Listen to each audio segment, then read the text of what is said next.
Friends, we are honored to be joined by members of the Pittsburgh Symphony Orchestra. On the violins, Kelsey Blumenthal and Marta Krzyzkowski.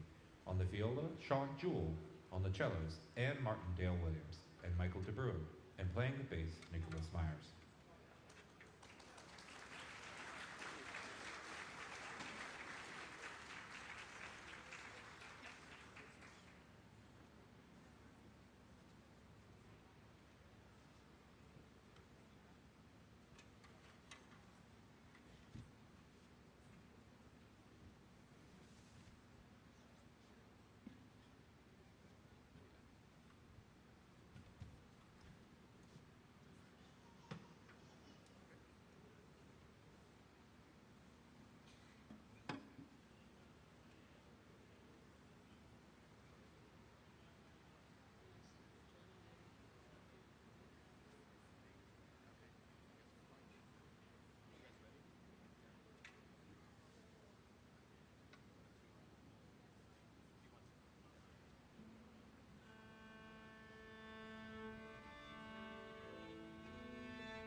Please welcome the sister of David and Cecil Rosenthal and a board member of the Tree of Life, Diane Rosenthal.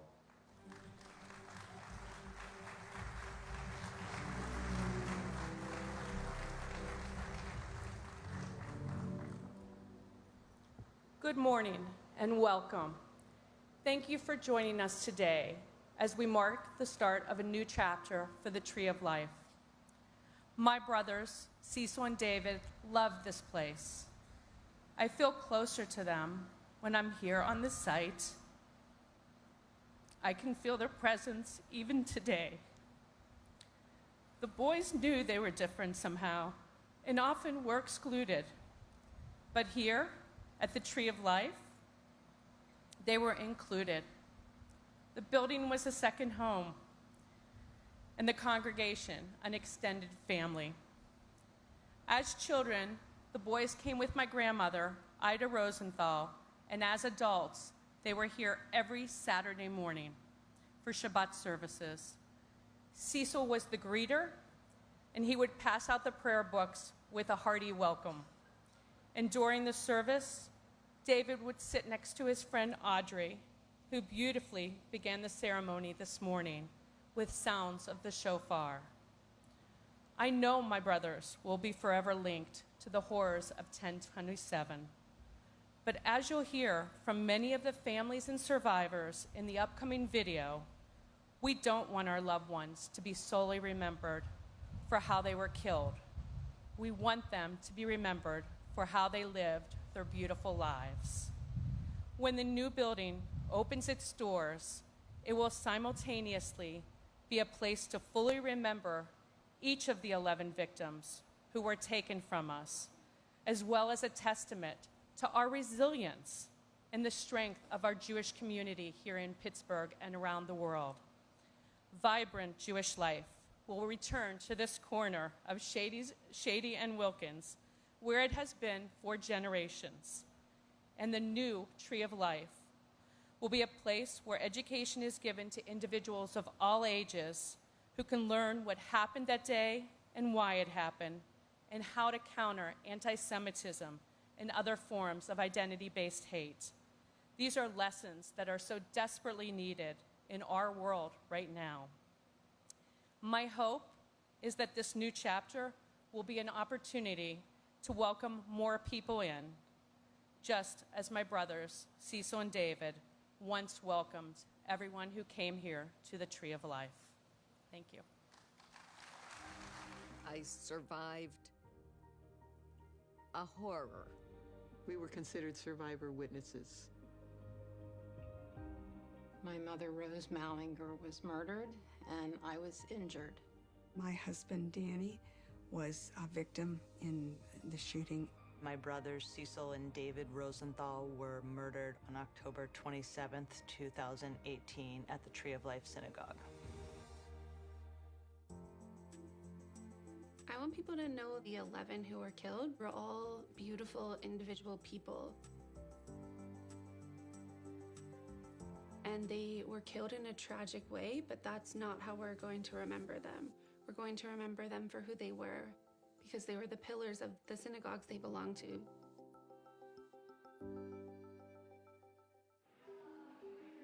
My family has been going to schools to talk to the students about the dangers of anti-Semitism and what happened to our family.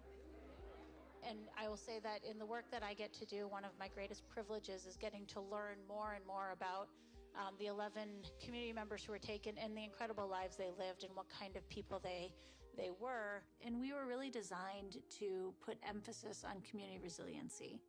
I had just moved here from Connecticut, and so we were planning on going to a synagogue. This one young student, after the shooting, she was afraid to go to synagogue, and she was afraid to be Jewish. Because I wanted to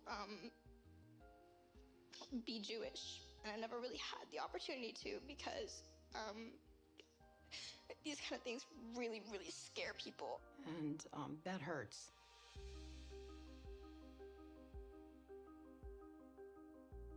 When we hide from things that happen, when you hide from the truth, it just never is helpful. So I'm really proud of you.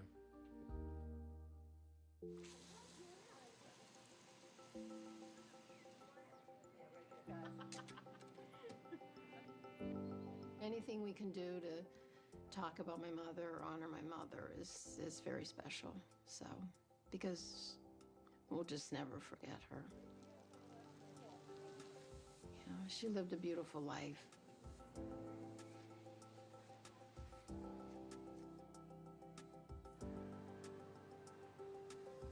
I think the fact that the building is being rebuilt is so important. I know how important the building and the congregation was to Cecil and David. So by rebuilding, it is making sure that their legacy continues. It shows how important it is to not let anti-Semitism win. I think I've come a long way in the process, but it's never going away. It's always with me. And that anti-Semitism is all around us, and hate is all around us, and hate is not a word.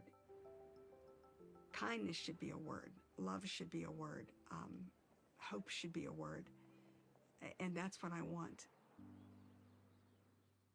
But the memory of that event and the effect on us and the effect on us, our lives, will always be there, even as our own lives expand to more hopeful and beautiful ways. I'm looking forward to a space that people no longer want to avoid. I know many people who say, oh, I can't even drive by that corner. I'm looking forward to a space that is vibrant, that celebrates the love, the compassion, the wisdom, the insight, the spirit of the people who gathered there and who will gather there in the future. Hopefully I will get married in this new building. My fiance and I have been waiting to get married so that we can hopefully be the first, if not one of the first, to be married there. It's the last place that she ever was. It's the last place that she was alive. And being able to get married there, it kind of makes me feel like she'll be there with me. It's just like a closeness that I can never describe. We've learned to live with it, and we've learned to take it and use it for good where we can find it. But going back into the building will be, I think, at least for me, it will be a conclusion to a long journey.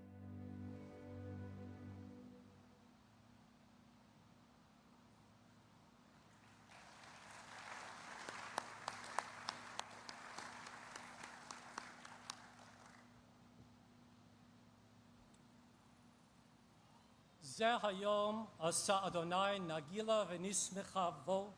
As we read in Psalm 116, this is the day that the Lord made. Let us exult and rejoice on it. Today is a very emotional day for many of us. A mixture of sadness and joy, a jumble of feelings. It would be very easy for us to focus solely on the unprecedented nature of what happened to us. But the events of 10/27 do not define us. Rather, our response does. Today, we announce loudly and clearly to the entire world that evil did not win.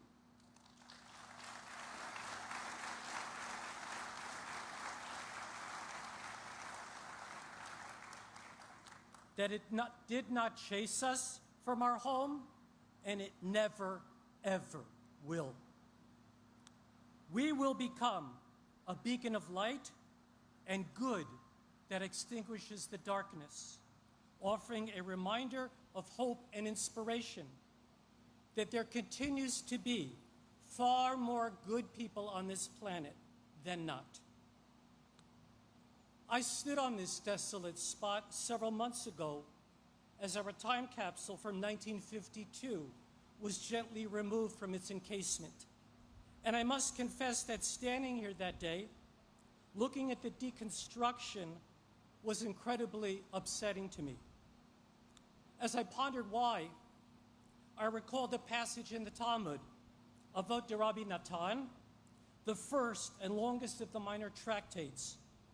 He writes in Mishnah 4:5 the following: Once, Rabbi Yochanan ben Zakkai left Jerusalem, and Rabbi Yehoshua followed after him. And he saw the holy temple destroyed. Rabbi Yehoshua said, "Woe to us, for this is destroyed, the place where all of Israel's sins are forgiven." Rabbi Yochanan said to him, "My son, do not be distressed, for we have a form of atonement just like it. And what is it? Acts of kindness, as it says in Psalm 89. For I desire kindness, not a well-being offering." After all these decades, I finally understood how bereft Rabbi Yehoshua felt as I literally stood on this desolate place of destruction. Yet I valued Rabbi Yochanan ben Zakkai's brilliant retort. God doesn't want sacrifices. God wants acts of kindness. When you leave today, I offer this challenge. What act of kindness can you perform today, and then tomorrow, and then the day after that, and onward? I now most warmly invite to join me colleagues of so many faiths who have been supportive these past 5 years and 8 months to join me for an ecumenical prayer.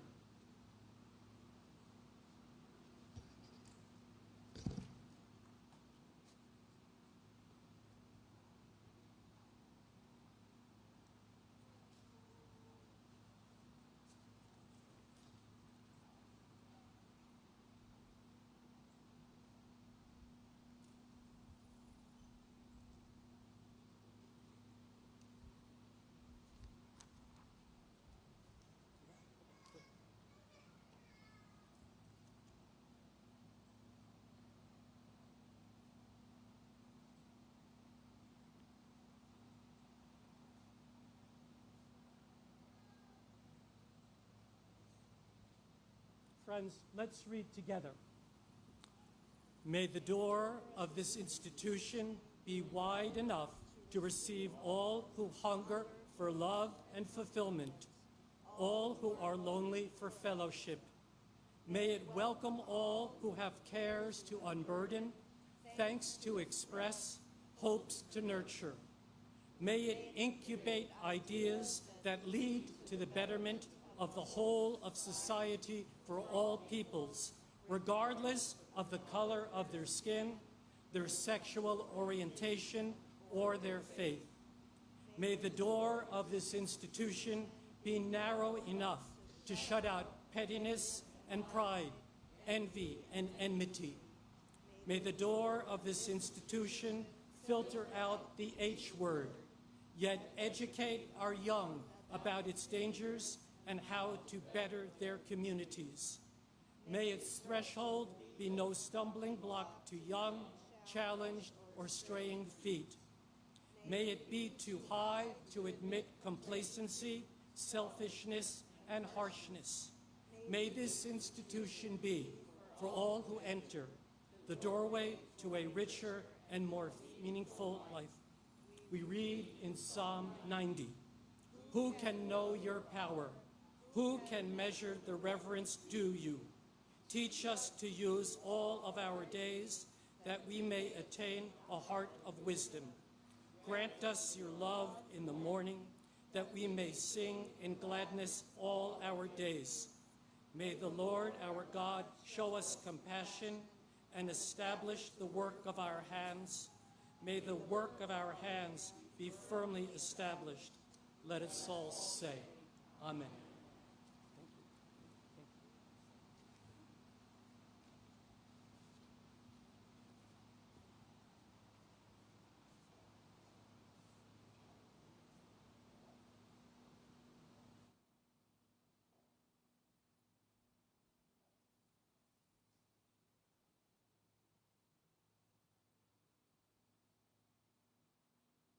Please welcome award-winning journalist, anchor, and author, Wolf Blitzer.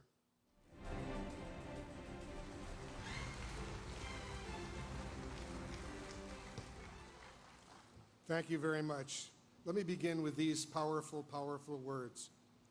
Eitz chaim hi l'machazikim ba v'tamcheha mu'usha.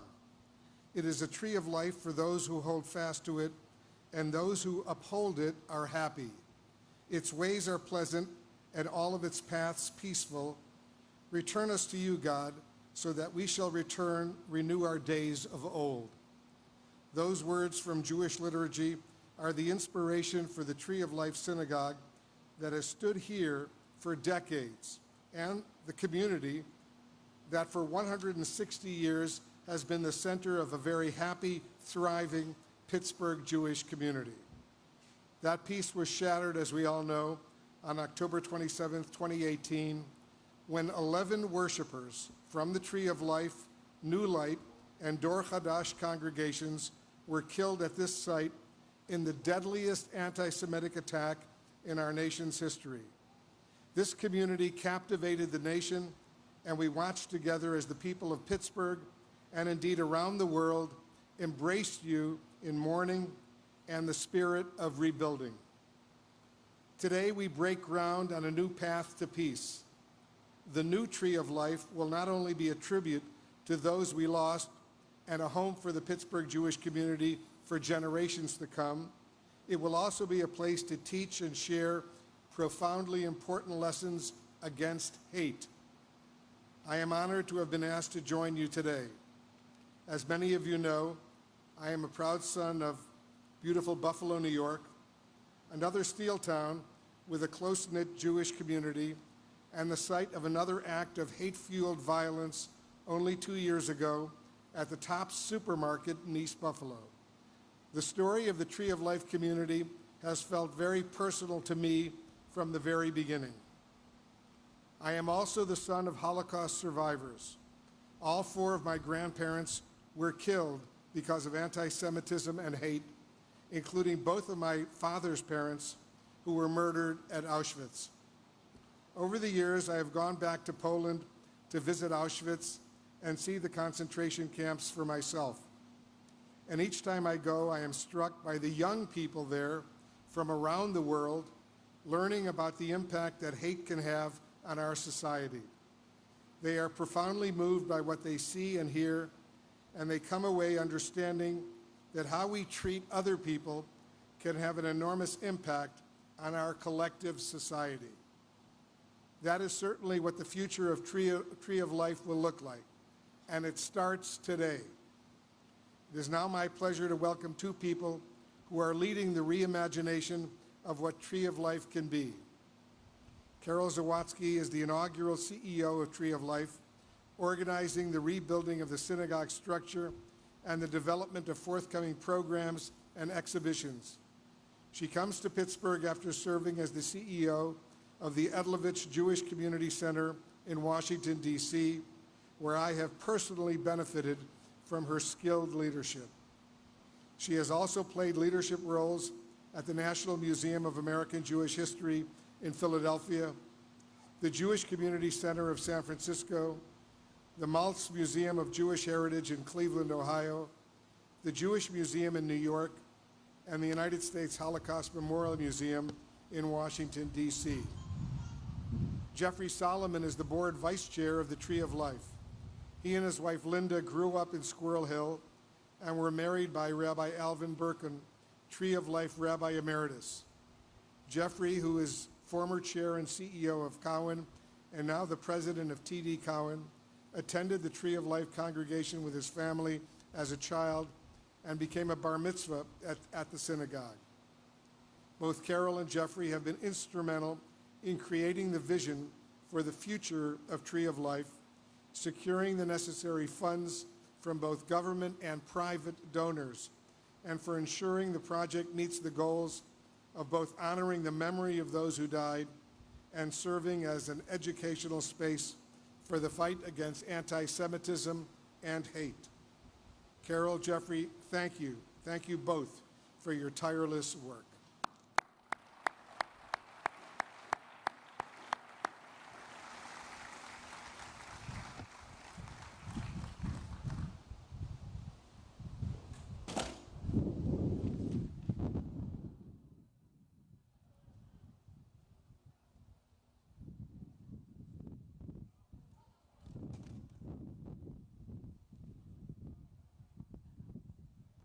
getting a little windy.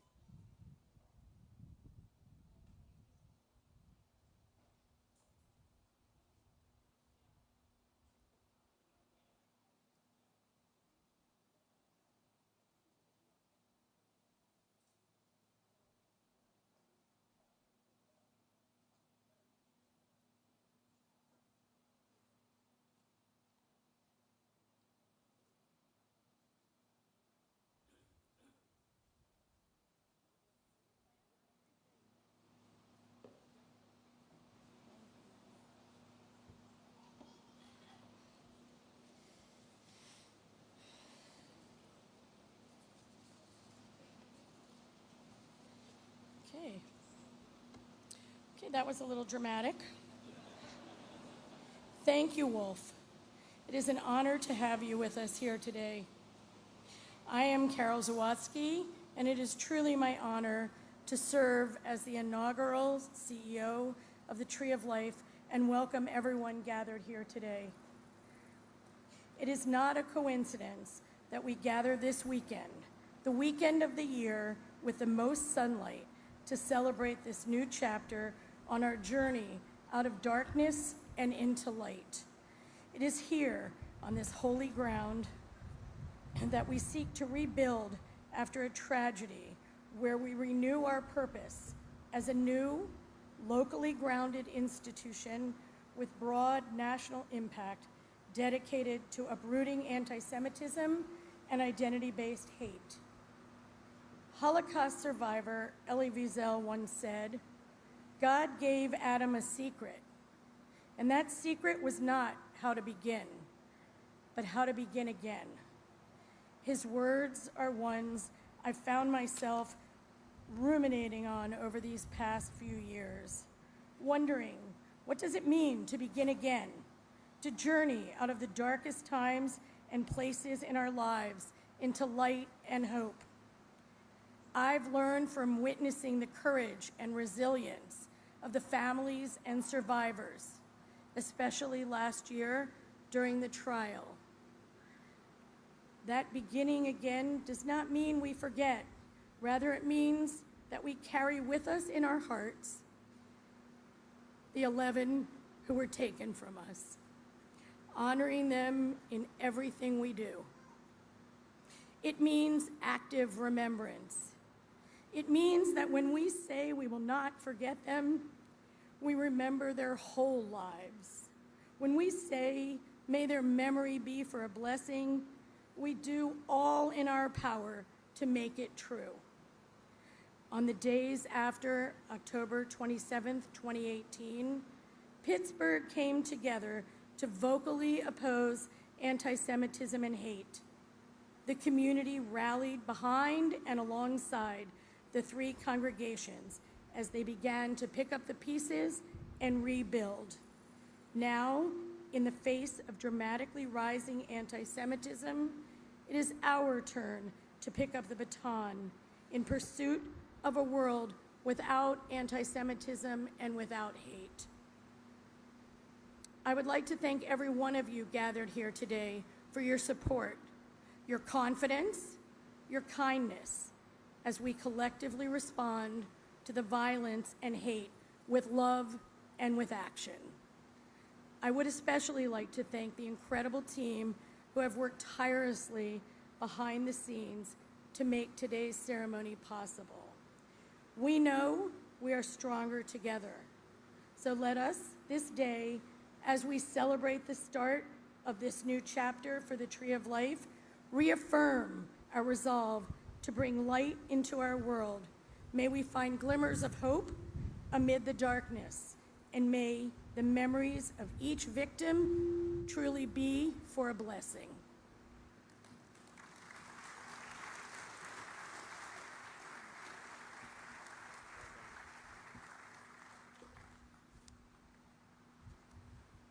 Thank you, Carol, and thank you, Wolf. 45 years ago this past March, on this very site where we're gathered, my family, friends, and I danced the night away in celebration of my becoming a bar mitzvah. Because of all of you and many others who are supporting our efforts, we will dance again.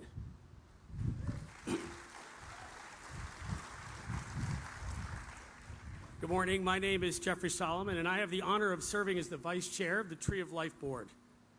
I also stand before you as a representative of the many people who have dedicated and continue to dedicate their efforts to make all of this possible. In the days, weeks, and months following the shooting, the communities around Pittsburgh, including the Christian community and the Muslim community, as well as communities from all over the world, embraced our Jewish community as we processed the enormity of our grief and began on the path towards healing. It is evident by looking around this tent that the support continues to grow more than 5 years later.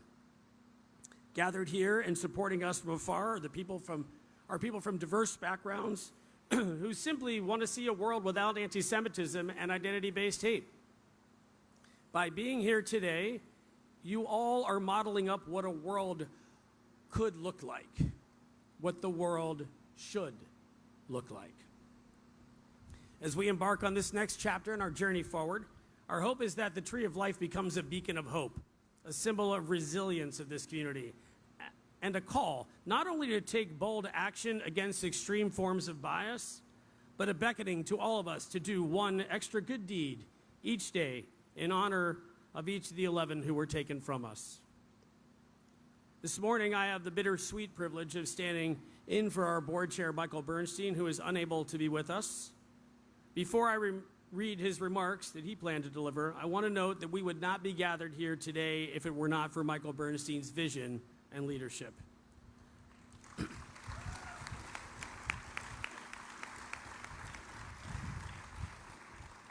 Michael, we are sending our love to you and your family.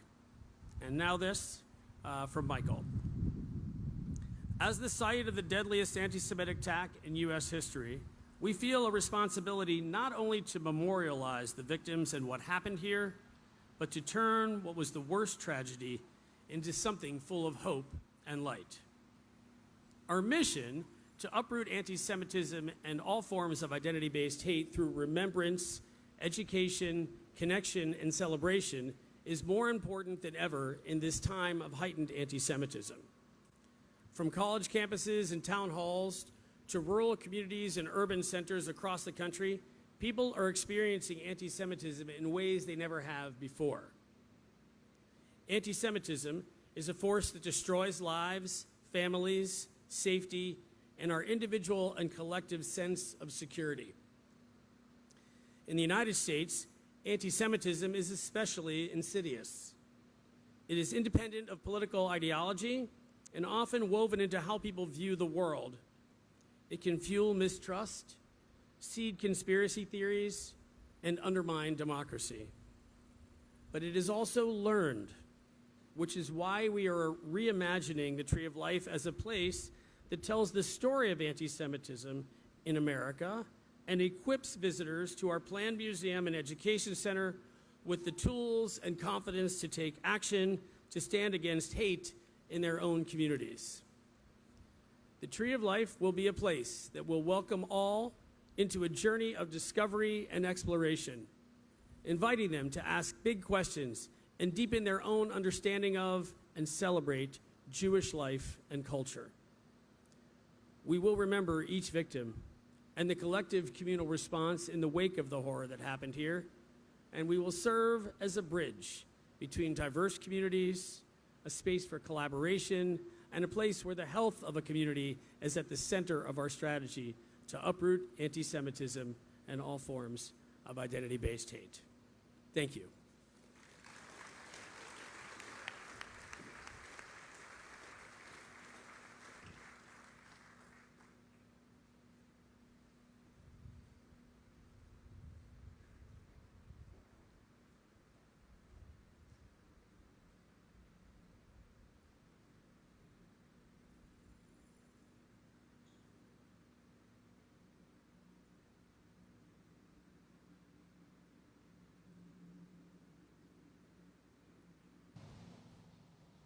Please welcome the Northgate High School Choir under the direction of Jessica Haberman.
Please welcome to the stage the president of the Tree of Life congregation, Alan Hausman.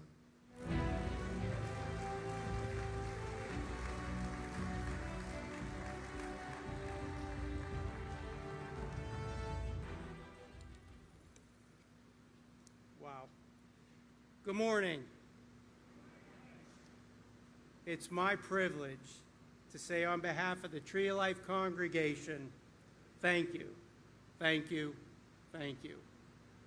Thank you to each and every one of you here today for your support, your care, your partnership that you have offered to the survivors, victims' families, and all of us who were impacted on that horrific day 5 years ago.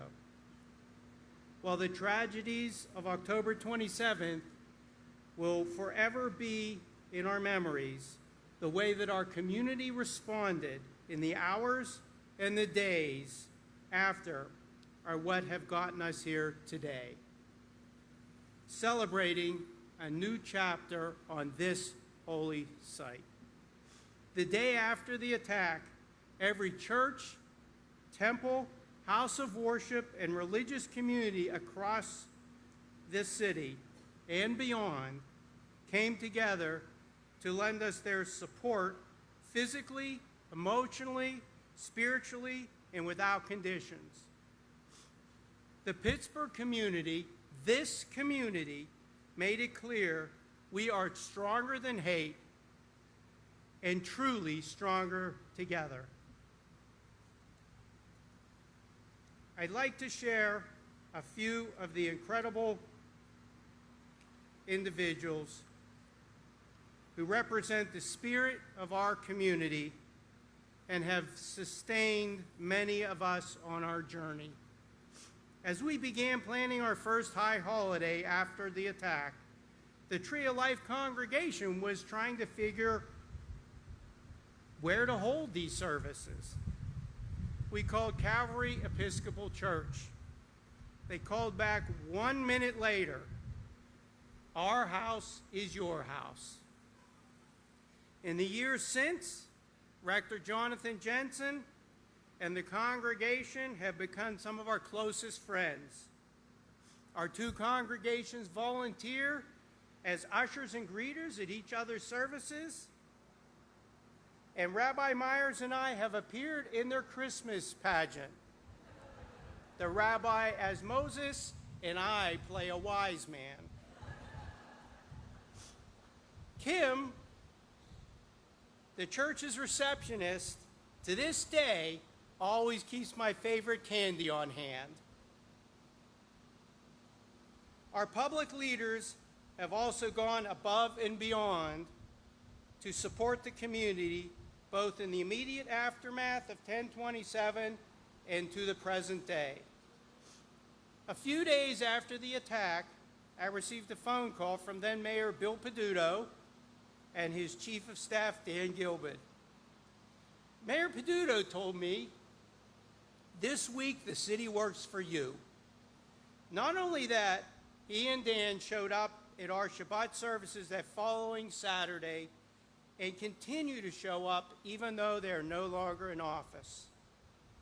The current administration, under the leadership of my boss, Mayor Ed Gainey, continues this commitment of support.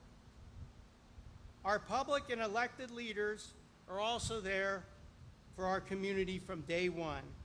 Many of them are here today, including former Governor Wolf, Governor Shapiro, and others, including Senator Casey, Senator Fetterman, and you'll see in the next video their offering of support. However, Governor Shapiro, I remember you telling me that you could read Torah when you visited us. We just happened to have an opening next Shabbat, so we'd like you to check your calendar. I want to thank all of our current and past elected officials for showing up in big ways and in the small, quiet ways.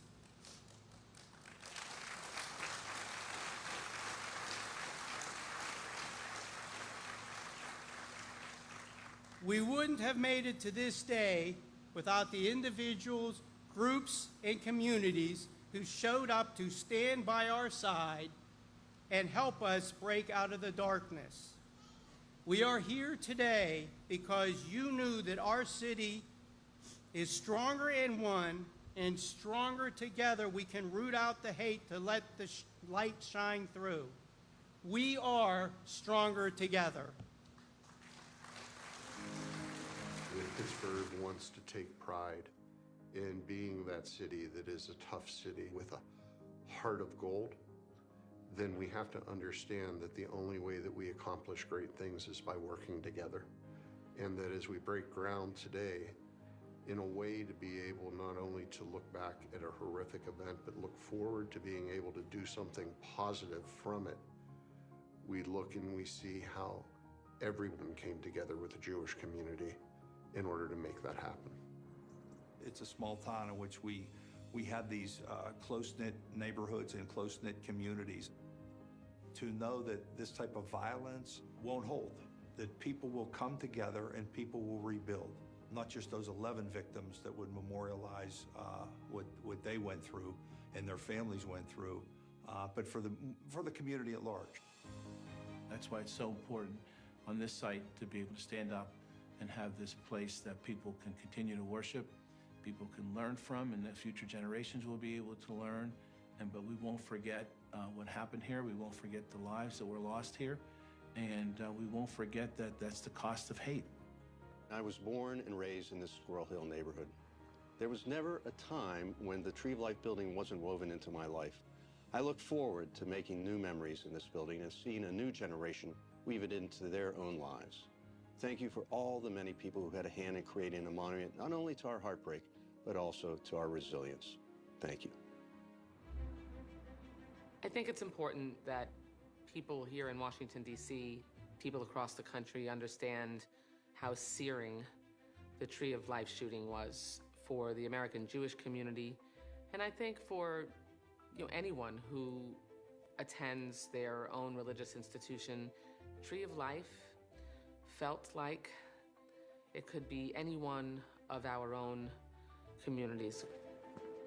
It's an amazing day to be able to say that we have made this incredible goal and raise this funds, and now this is today starting the journey to rebuild that and make a very powerful statement to not just their own congregation, to Pittsburgh, to the nation, but even to the world, what was witnessed on that site.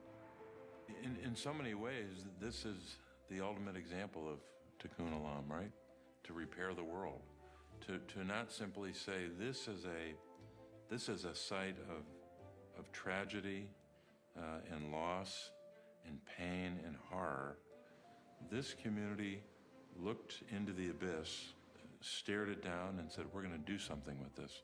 We're going to transform this into a place of hope. And if that's not repairing the world, I don't know what is.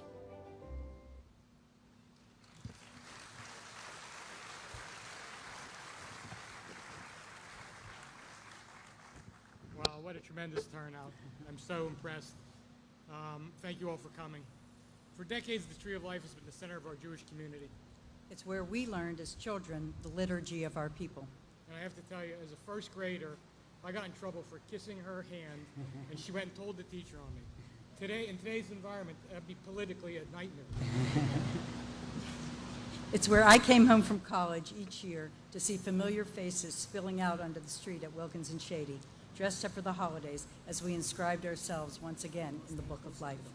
Oh, sorry. It's where we married our spouses, where our children got bar and bat mitzvahed, and where some of our children were married themselves. It's where we made friends, supported those in need, and stayed connected to our faith. It's where my grandfather put a shovel in the ground right there next door over 60 years ago as I witnessed that groundbreaking. Our community was shattered on October 27, 2018. The senseless and unimaginable violence that came through our synagogue doors took 11 members from 3 congregations in our tight-knit community, as well as our sense of safety. It tested our faith and reminded us that hate and evil are all too prevalent in this world. But amid the tragedy, our community has grown in the last 5 years. to include thousands of people in Pittsburgh who came together with us to grieve in those first days and weeks.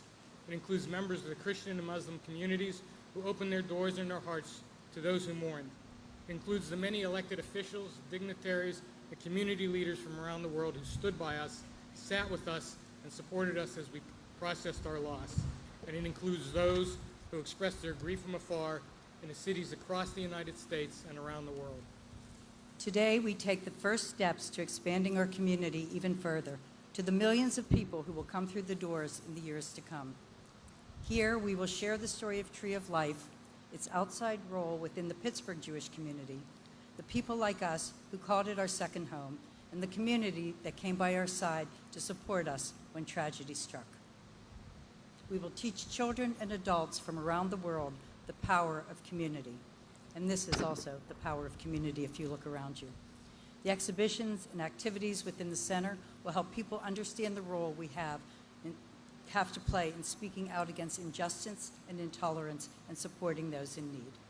And in doing so, we hope to build a community, a country, a society that is stronger than hate. And one extra word, if all those clergy that were up here a few minutes ago, which was beautiful, could just use your power for about another hour and keep the storms away, we would really appreciate it.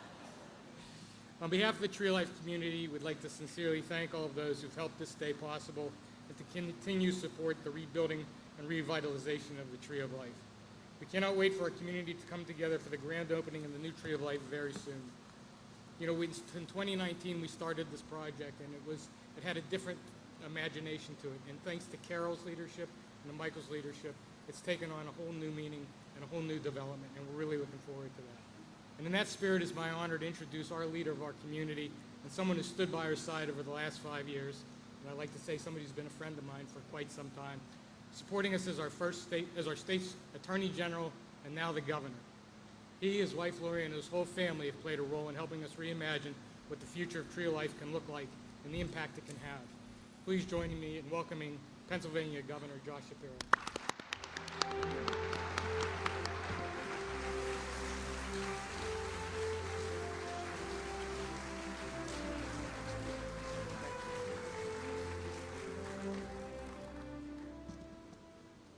Good afternoon. Thank you, Jeff and Merrill, for your kind words. And most importantly, thank you for your strong leadership. Your work matters, and I want you to know that our community is stronger because of you. I bring heartfelt regards from my wife, Lori, Pennsylvania's First Lady, and an honorary member of the Tree of Life Board. We're so thankful to be joined today by all of you, and I want to give special thanks that we are joined today by the nation's second gentleman, Doug Emhoff. Thank you for being with us.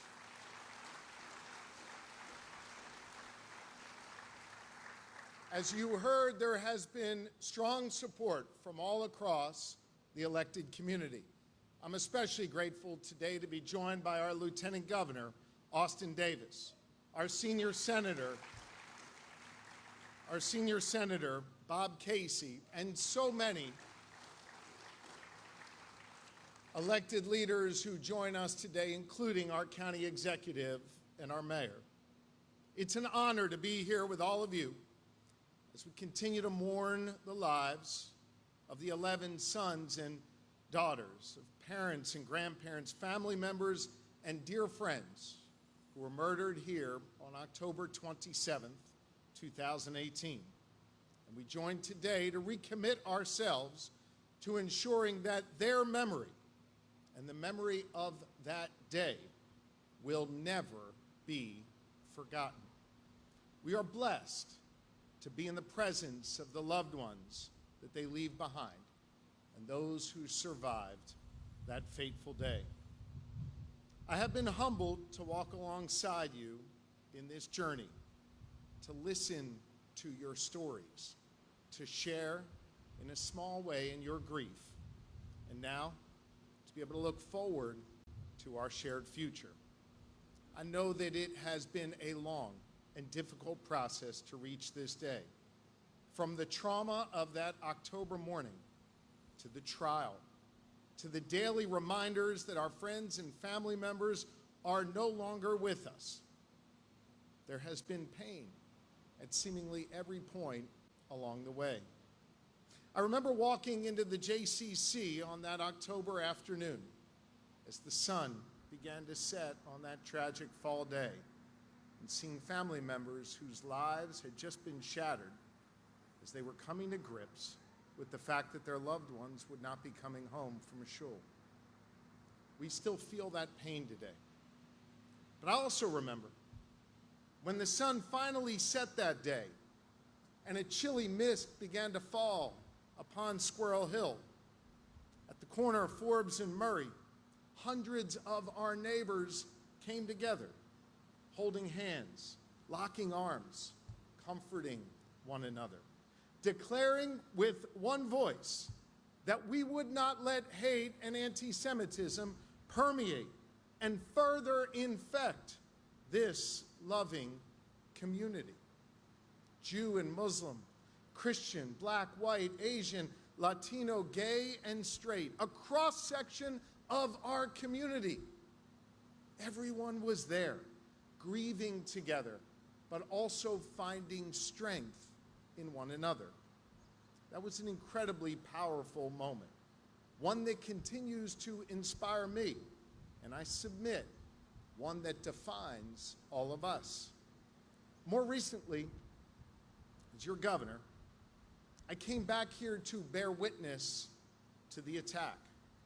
I brought our college-age daughter, Sophia, with me that day because the responsibility to remember must be passed down from generation to generation. Lidor Vador. Everything had been left in there, seemingly as it was on October 27th. The bullet-riddled bima that our beloved rabbi spoke from and prayed from and sang from. The artwork created by the kids in school from 2018 still on the walls. The narrow escape path that Rabbi Myers and others took, which allowed them to bear witness to the attack and do the work that continues to this day. Now, more than 5 years since the deadliest act of anti-Semitism in our nation's history, each of us has a responsibility to continue to share the stories of that day, of the people we lost, and of the resilience that followed. That responsibility, well, that's especially important at this particular moment. Far too many people in today's world either ignore or fail to learn from the atrocities of the past. Some even seem hell-bent on repeating them. But it's on all of us to remember our shared history, to learn from it, and to show others, to channel that spirit from Forbes and Murray that night and carry it forward. The Talmud teaches us that no one is required to complete the task, but neither are we free to refrain from it. That each of us has a responsibility to do our part. In this case, our responsibility to remember. But hear me on this. Remembrance cannot be a passive act.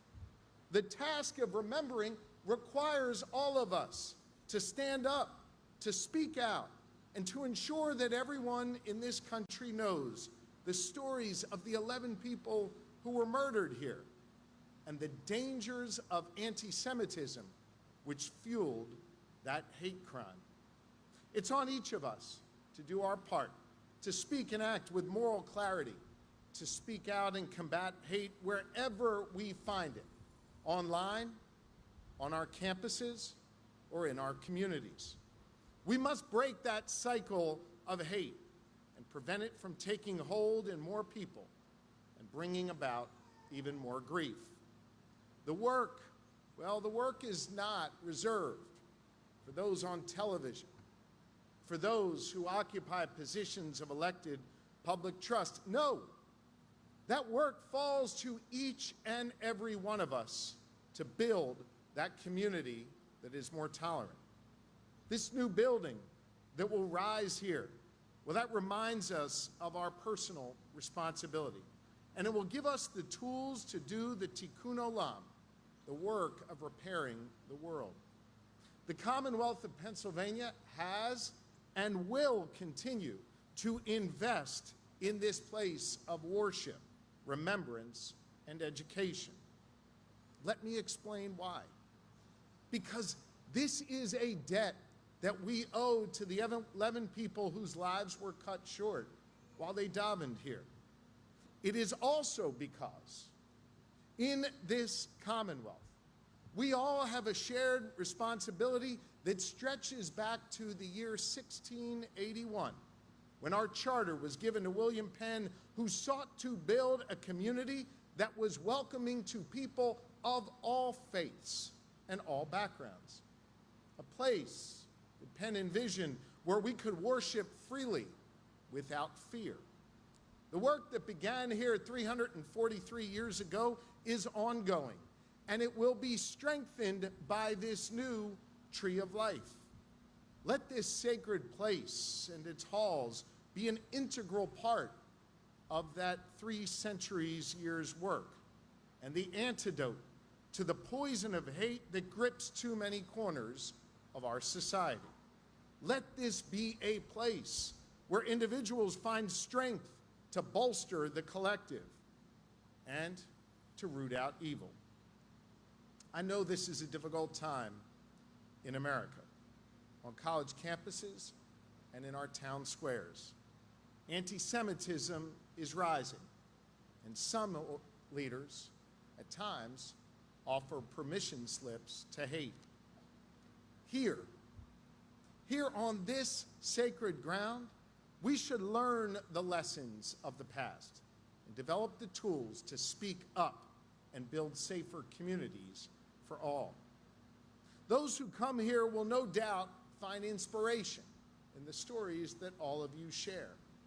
After all, it is you who declared that evening and in the days that followed that we are stronger than hate. It was you who made clear that we would rebuild. It was you who kept it going, who stood proudly through all the challenges, and who persevered. Because of your strength, we come together today to break ground on this extraordinary place, a physical monument to your dedication and to their memories. Through it all, you are the ones who are giving hope in this moment of challenge. You are the ones who are showing all of us the way. And you are the ones who are helping us make progress in this Commonwealth and this country. And so, while we no doubt feel sadness as we reflect on how our lives were changed here nearly 6 years ago, and we anguish as we deal with some current events, let us also not lose sight of your strength. And let us also not lose sight of the progress we have made in this Commonwealth, founded by Penn, bearing the scars of the deadliest act of anti-Semitism in our nation's history. I stand before you today, the 48th governor of this great Commonwealth, a proud Pennsylvanian and a proud American of Jewish faith.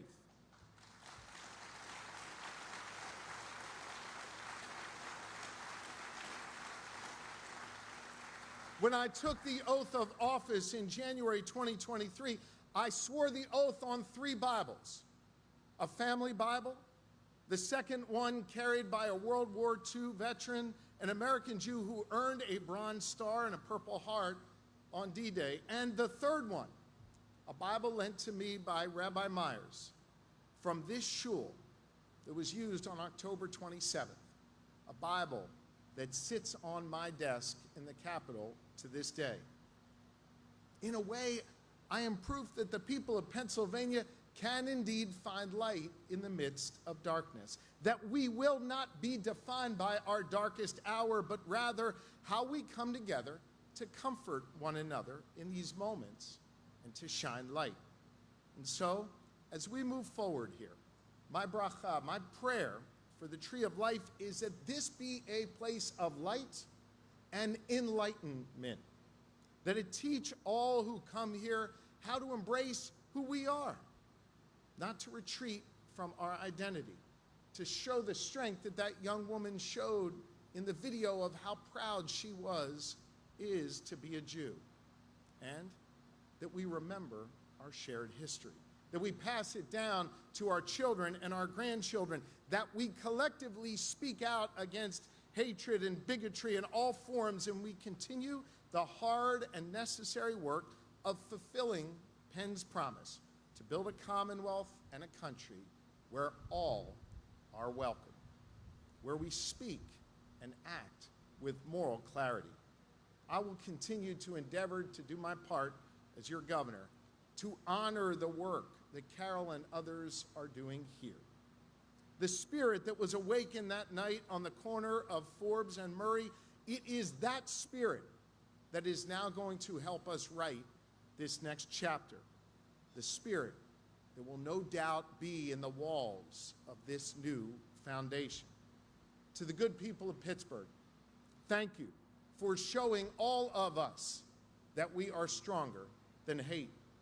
To the families who continue to bear the burden of empty seats at your table, Lori and I offer our prayers of comfort and support on behalf of our entire Commonwealth. May the memories of Joyce, Richard, Rose, Jerry, Cecil, David, Bernice, Sylvan, Daniel, Melvin, and Irving forever be a blessing. Thank you.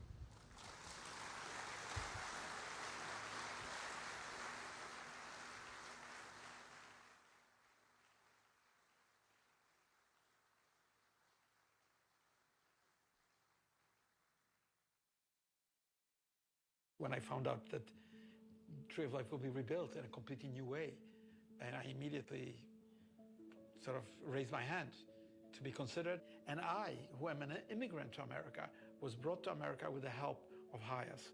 So there is a real connection in my biography with building and with Pittsburgh. When I got the proposal from Studio Liebskin, he really understood what we wanted, that we wanted to do more than just go back to the way things had been, that we wanted to help educate people against anti-Semitism, and he was very familiar with that. And I just remember it was a very moving interview. And he pulled out his pen and took out a sketchbook. And his brilliance was, you combat the darkness with lightness, which is a very Jewish concept. It's very important to understand the pulse of a community. We're not only architects, but we're urban designers. We actually have a process that we have taken residents through to talk about their trauma. I think one of the things that came very clear during the listening session, for those people who wanted to reoccupy the site, it had to be different. What our goal is to be able to use our location as a beacon, be able to have that kind of a center that promotes the kind of world I think we would all like to see, in partnership with lots of different groups who are doing great work. And our organization will offer up our help in changing that narrative. There's a place, of course, to tell the story of American anti-Semitism and its various manifestations over time. And there's also a place that tells the story of the event and the people that were lost, and the people that survived. It's through that visitors will leave with a renewed sense of strength and a renewed sense of focus and a renewed sense of purpose about what it means to be true to yourselves and true to your community. The need for education, awareness, and empowerment is really enormous. But the reality is that people often can see the world differently when they're given the opportunity to understand it. It has the opportunity of teaching those who are not overcome with hate and misunderstanding how to stand up and be sure that when they see an injustice, that they don't just look away. In addition, the programmatic side, the activities that this new Tree of Life are going to conduct are another way to remember what happened here.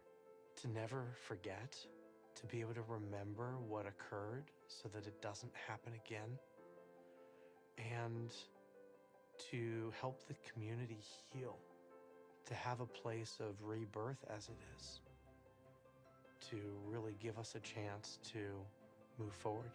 Well, of course, this building is part of a Jewish idea of the Tikkun Olam, to bring the disparate fragments that have been shattered back into a whole. And in this case, it's a literal. We have to bring it all together in a new way to construct a space that is truly deep, human, and spiritual.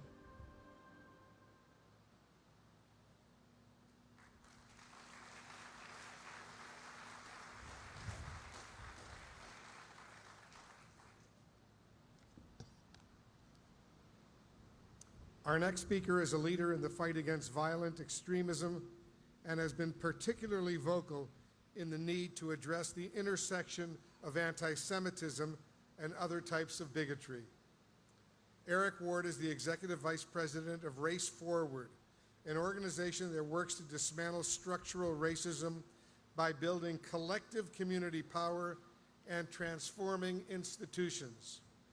Over the last 30 years, he has been so active in the fight for civil rights alongside community groups, government and business leaders, human rights advocates, and philanthropists. Eric is the author of several books, including Skin in the Game, How Anti-Semitism Animates White Nationalism, and he serves on the Tree of Life Academic Advisory Committee. Eric, thank you for lending your voice and expertise to this essential work. We are all grateful.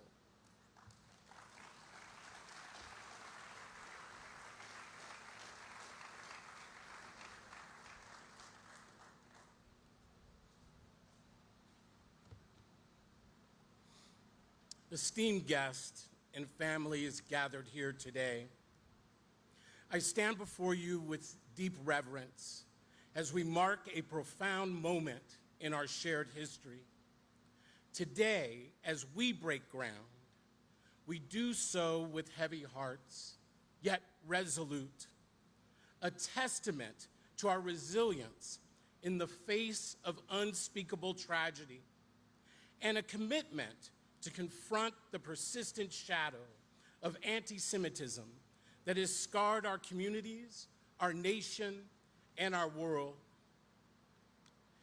In October 2018, the Tree of Life Synagogue became a haunting symbol of hate's deadliest forms. Lives were shattered, families torn apart, and a community forever changed. Yet, amidst the darkness, we in this nation found moments of unity and courage that illuminated the path forward. The outpouring of solidarity following that tragic day was a testament to the strength of shared humanity. But as we stand here today, we must confront a stark reality. Anti-Semitism is not just an affront to the Jewish community. It is a poison that corrodes the very fabric of our society. From Pittsburgh to El Paso, from Buffalo to Poway, anti-Semitism has fueled violence and division, targeting not only Jews, but all who dare to be different in the eyes of those who preach hatred. So let us today be clear. Anti-Semitism isn't merely a religious bigotry. It is a form of racism. It echoes through society as I speak, weaponized to undermine the progress we fought so hard to achieve. Anti-Semitism is not just a Jewish issue. It is a human issue that demands our collective resolve. The victories of the civil rights era have not simply benefited we in the Black community. They were victories for all striving for equity, opportunity, and freedom.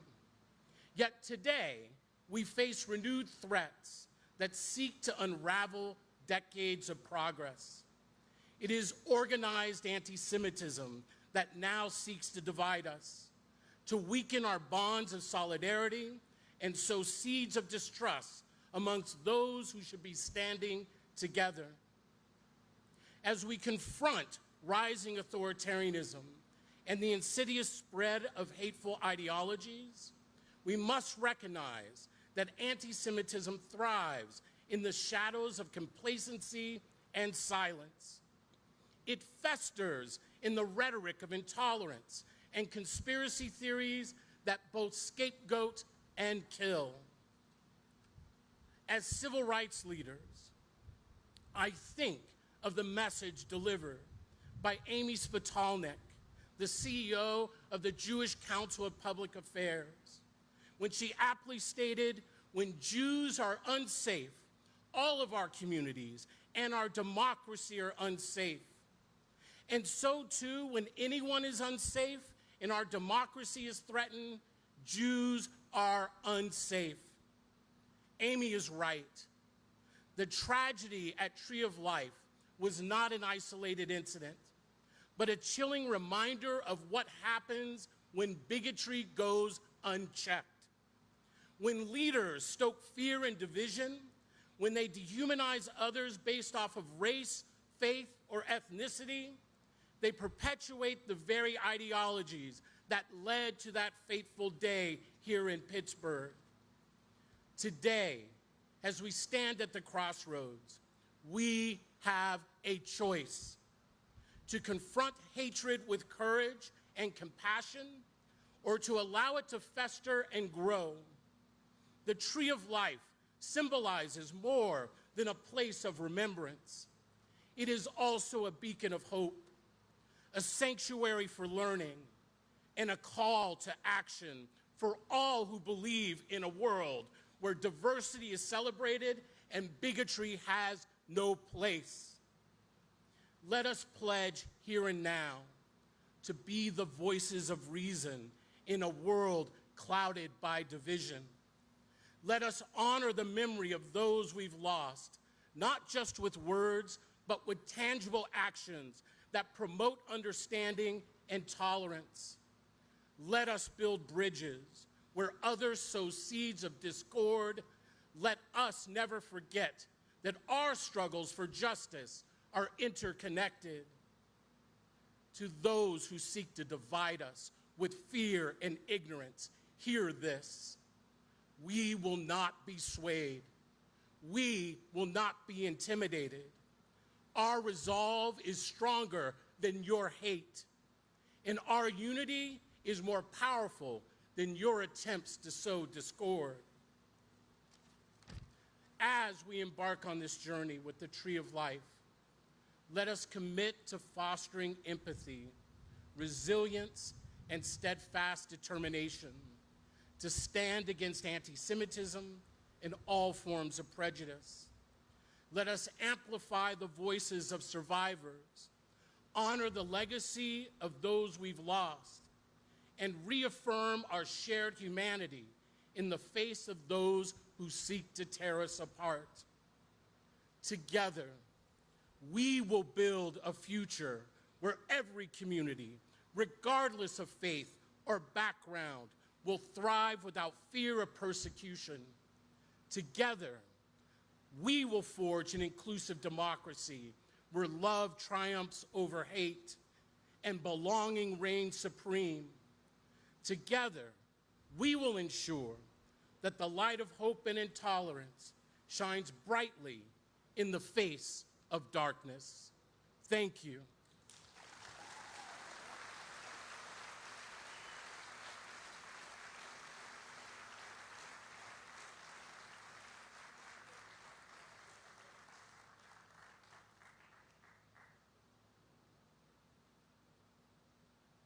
Please welcome back to the stage CEO of the Tree of Life, Carol Zawatsky.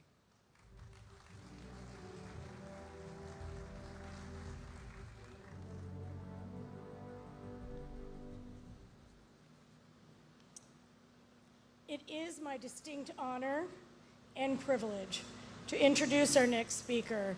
Not only is he the first person to hold the title of second gentleman, but he is also the first Jewish spouse of an American president or vice president, and he is a mensch. Doug Emhoff has used his unique platform to raise awareness of growing anti-Semitism in this country and has been the Biden-Harris administration's most vocal advocate in the fight against hate toward the Jewish community. Mr. Emhoff played a leading role in the development of the first White House national strategy to counter anti-Semitism. He has traveled across the country and across the world to uplift the actions of the Biden-Harris administration. They are taking on the fight of anti-Semitism and hate, and for that, we thank you. The second gentleman has also been a friend of the Tree of Life community, visiting with families and the broader community several times over the years. Mr. Emhoff, thank you for your continued commitment to our community and the fight against anti-Semitism, and for your ongoing support of the Tree of Life.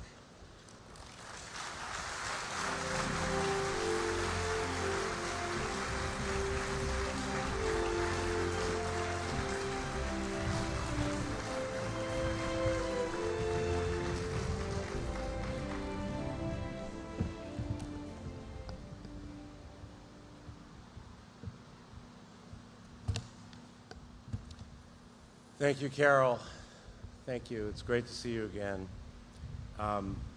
You've done an incredible job as CEO, and I know I'm so thankful, and I know this entire community and room is thankful for your leadership and for just bringing us together, as you always do, and doing it in your unique way. So thank you for that introduction to the families, to the survivors, Tree of Life leadership, Rabbi, it's so great to see you again.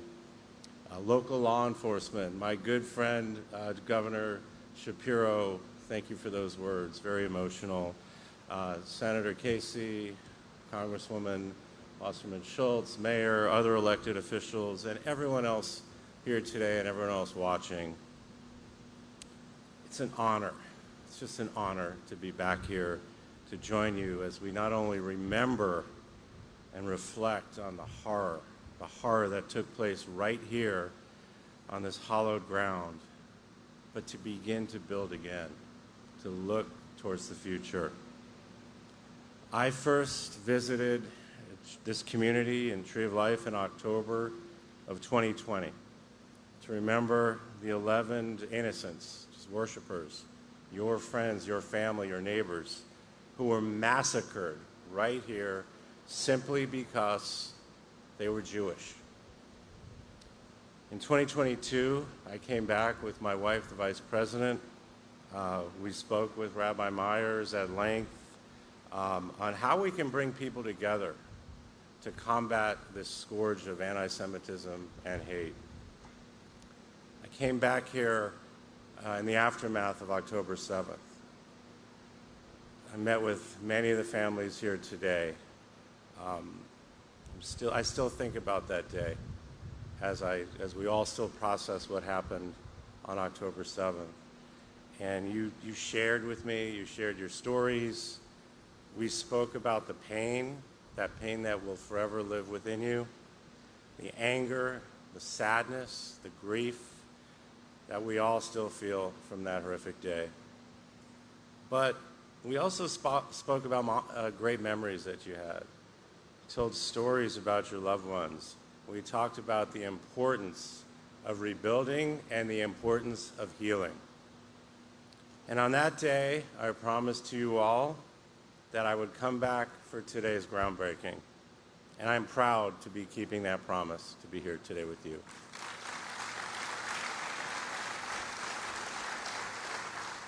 I felt it was important to come and send a message to the Jewish community of Pittsburgh and to the country and really to the entire world that we must never forget.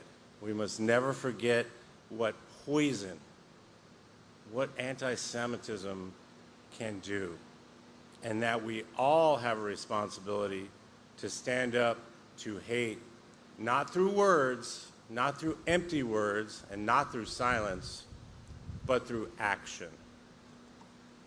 Almost 6 years ago, a white supremacist committed the deadliest attack on American Jews in our nation's history right here. 22 people were worshiping at the Tree of Life congregation from the various congregations. 11 of them would never return home to their families. It was an unspeakable act of terror, of violence, barbarism, fueled by anti-Semitic hate. And since the evil of that day, we have seen anti-Semitism rise to unprecedented levels. It is indeed a crisis of anti-Semitism that we are undergoing right now in America and the world. We see it on our campuses and schools, in our markets, our neighborhoods, our synagogues, and online. Students are terrified to go to class. People are living in fear, scared to wear their Star of David publicly because of what might happen next. Let me be very clear.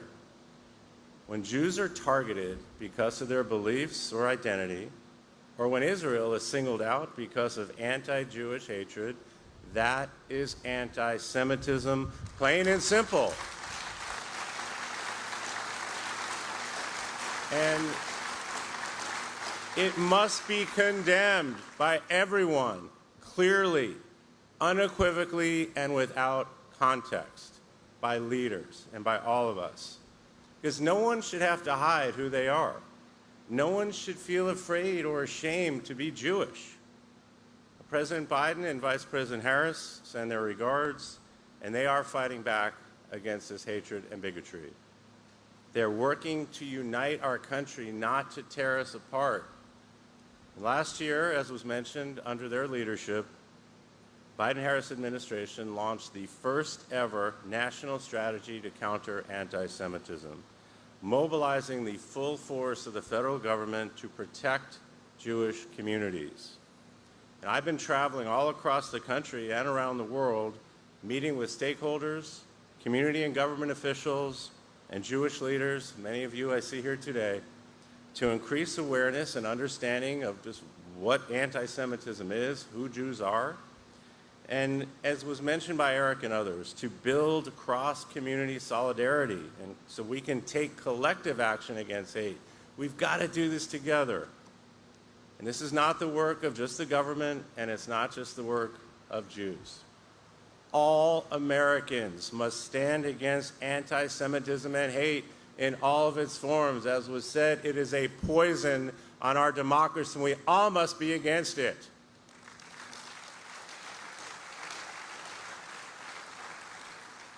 And part of fighting hate and living openly and proudly is celebrating our faith publicly. And this is what I've tried to do since taking on this role as the first Jewish spouse ever of a vice president or president. And when Kamala, the vice president, and I moved into the vice president's residence, we affixed a mezuzah on the doorway. My parents came out. Probably the only time I ever saw my father cry in my life was when we did that. And last year during Hanukkah, we lit a menorah at our home while surrounded by friends and loved ones. And that menorah was loaned to us by Tree of Life. And it was also designed by Daniel Liebskin, who, what an honor to have him design this, but I also got to meet him in person at the Jewish Museum in Berlin, and we discussed this very project and his fight through art to combat hate and anti-Semitism. But that menorah was described as representing the vanquishment of darkness by light. which is exactly what we are doing here today. And we are turning what was once a tragic crime scene right here into a place of hope and inspiration, and a place that will be full of light. This will be a safe and sacred space where people can come together and put their differences aside.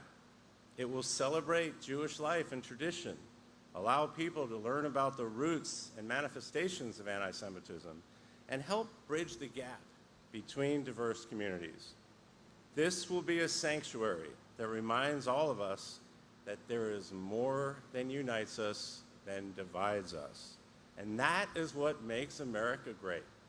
It is a place where everyone, regardless of race, ethnicity, gender, sexual orientation, or religion, can live openly and proudly and freely as they are. Now, each time I have previously visited Tree of Life, I have left a stone to honor the memories of those whose lives was stolen. And today, instead of laying stones, we get to celebrate with the breaking of glass, which will be turned into mezuzahs. In this moment of joy, we must also reflect. The breaking of glass, the breaking, reminds us of the brokenness in our world and all that we must do to fix it. But it also gives us hope. And we all must do our part. We all must rededicate ourselves to embrace our faith and practice our traditions. And we must always, as Jews, live openly, proudly, without fear, and with joy.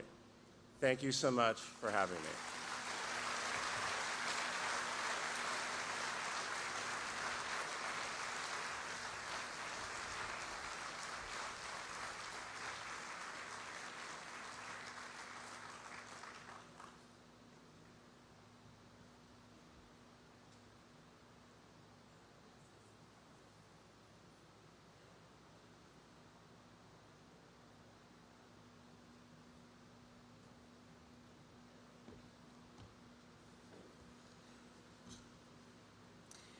Thank you, second gentleman.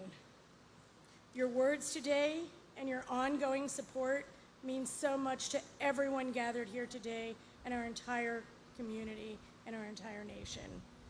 It is truly an honor to have you with us.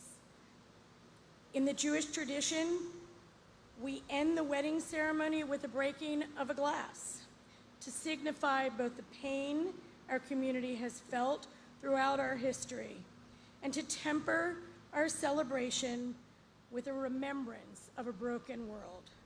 It is a way to hold both the joy of the moment and the heartache we experienced on the journey to the celebration. Therefore, it is fitting that we break glass today in the form of small glass houses as we celebrate this new chapter for the Tree of Life.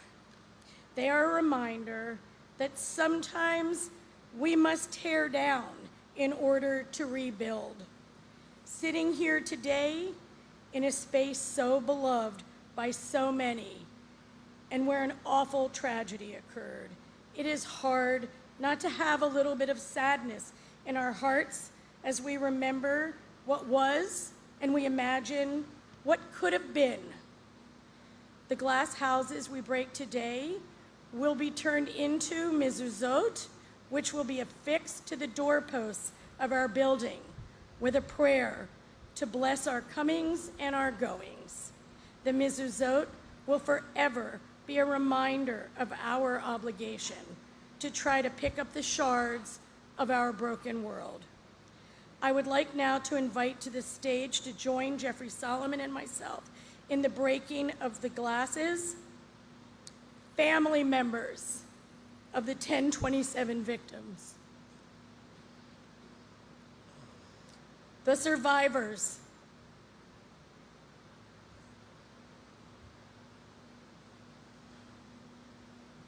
first responders,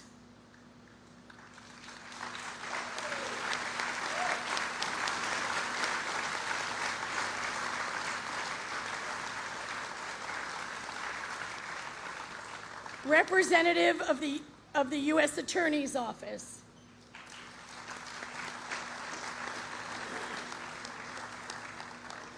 I would also like to invite 4 of our community members who in big and small ways have been helpers, the helpers that Mr. Rogers famously told us about. Alan Hausman, who currently serves as the president of the Tree of Life congregation. Brian Schreiber, who previously served as the president and CEO of the JCC of Greater Pittsburgh.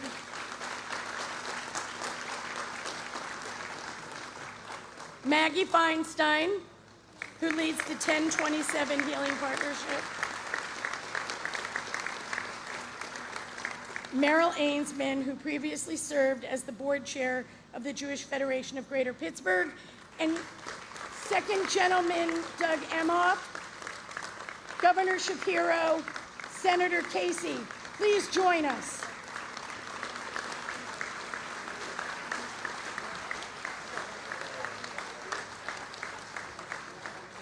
Rabbi Myers will lead us in the Shehechianu, a prayer honoring special occasions. Thank you. Oh, don't need that. You don't need the box? I only know 8 different melodies for Shehechianu, so I thought let's do the one for those who know it, for the Hanukkah bracha, because that's the one most of us know, because God willing, in 2.5 years, we will dedicate this space in Hanukkah. So together, let's rise. Baruch atah Adonai, Eloheinu melech haolam, shehechianu v'kimanu v'higianu lazman hazeh.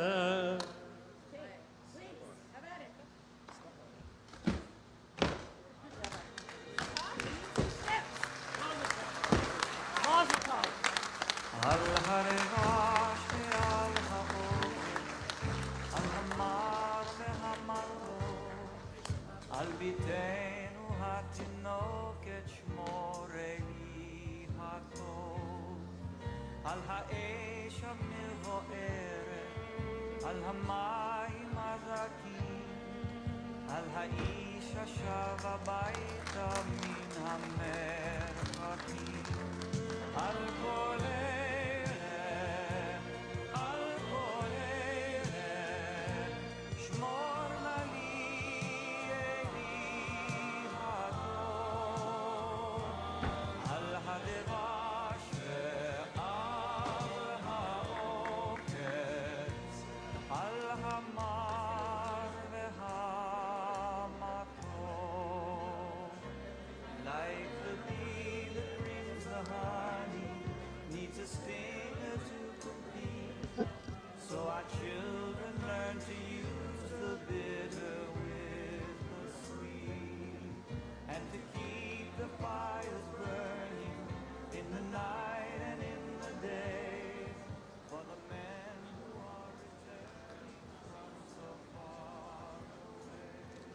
Ladies and gentlemen,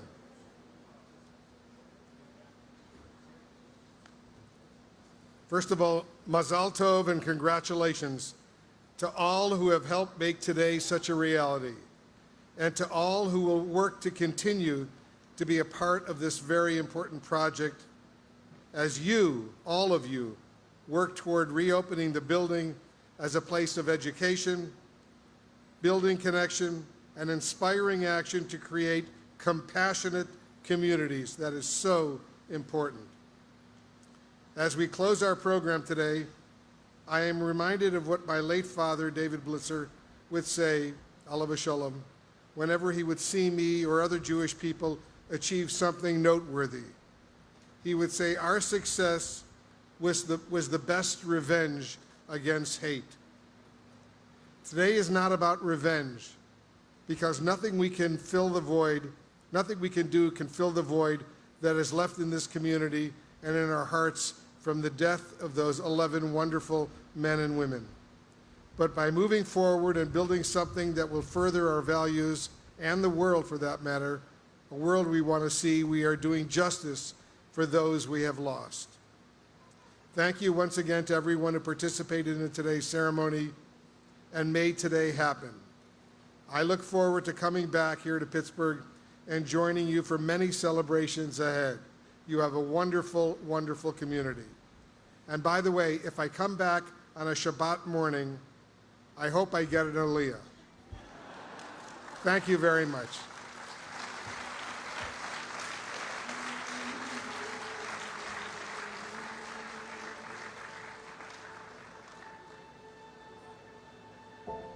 Hold my hand, don't let go. The sacred house now echoes, but it's still our home. The light and dark, the glass and slate. With every sun that rises, the shadows fade. Search deep inside, you'll find that hope remains. There's peace that lies beyond the pain. Place a stone beside their names. No stone